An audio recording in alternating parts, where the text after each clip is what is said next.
You know, I'm gonna be honest and I'm gonna be vulnerable and say that it's not easy to be obedient to God.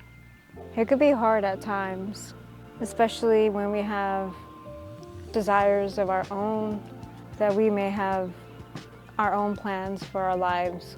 But you have to submit to God and His plans for you. Sometimes it could be heartbreaking. It could be so heartbreaking because everything may look good. The pearls are good, but it's not what God wants for you.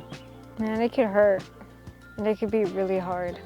But we just gotta trust God and know that His plans for us are good and perfect, and He knows the desires of our hearts. You know, in that moment, we may think we know what's good for us. We may think, oh, this is really good for us. Like, an opportunity like this is not gonna happen ever again. But that's making God small. And we serve a big God. And it doesn't mean that our ideas or our dreams have to be small. We could think big. God can do big things in our lives. But it's just the matter of trusting Him and giving it to Him and surrendering our lives to Him. You know, I'm in a situation where it is hard. It's so heartbreaking for me. Like, God, like, this is just perfect for me. It's perfect. But in reality, it's me settling.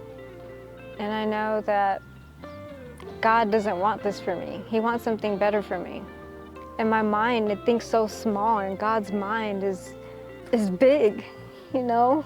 He's a big God, so my small thoughts are nothing, you know?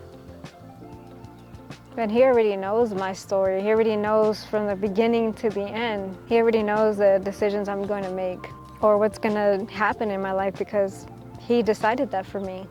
But surrendering it to God is better because it's not about us. It's not about what we want, because all of these things are going to be gone. All of these things are not going to matter. What really matters is our obedience to God, Him getting the glory, and how we can serve others, and how we can be a blessing to other people. God is just so good. God is good.